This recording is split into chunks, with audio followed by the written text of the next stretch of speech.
Hello friends, कैसे हैं आप सब। मैं आप सबका अपने यूट्यूब चैनल में दिल से बहुत बहुत स्वागत करती हूँ।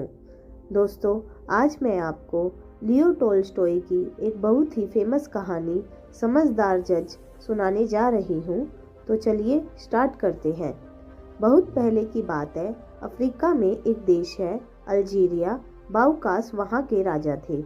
उनके राज्य में एक समझदार जज थे जो झट से दूध का दूध और पानी का पानी कर देते। कोई भी मुजरिम उनकी पैनी आंखों से नहीं बच पाता। उनकी ख्याति दूर दूर तक फैली थी।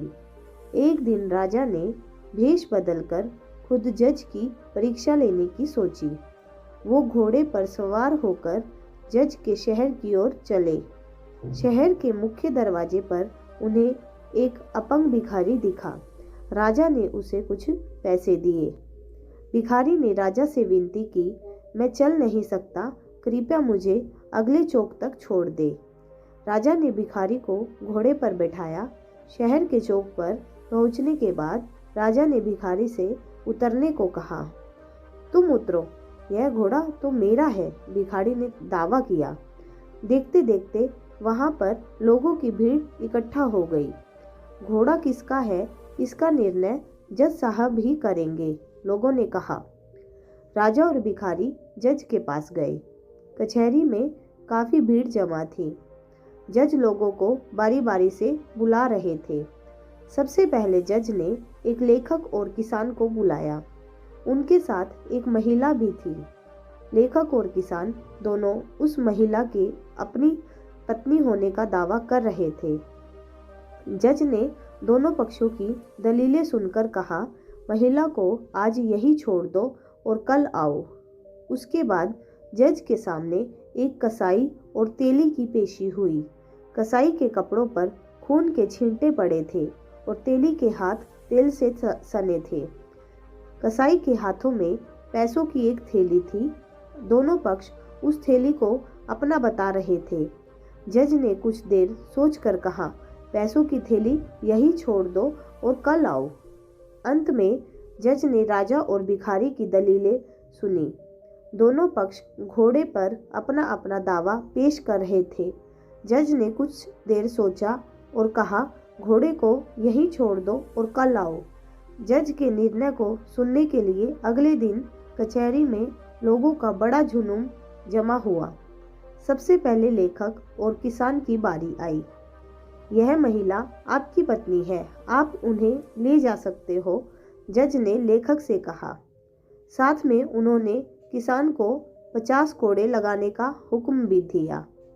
उसके बाद कसाई और तेली की बारी आई। जज ने कसाई को बुलाकर कहा, लो, यह पैसों की थैली तुम्हारी है। साथ में उन्होंने तेली को 50 कोड़ों की सजा सुनाई। अंत में जज ने राजा और किसान को बुलाया। क्या तुम 20 घोड़ों में से अपने घोड़े को पहचान पाओगे? उन्होंने राजा और भिखारी दोनों से पूछा। दोनों ने हाँ में उत्तर दिया। एक एक करके जज दोनों को अस्तबल में लेकर गए। दोनों ने घोड़े को सही सही पहचाना। कुछ देर गहरे सोच विचार के बाद जज ने राजा को बुलाकर कहा, यह घोड़ा आपका है, आप इसे ले जा सकते हैं। साथ में उन्होंने भिखारी को 50 कोड़ों की सजा भी सुनाई। घर जाते वक्त राजा भी जज के पीछे पीछे चलने लगे।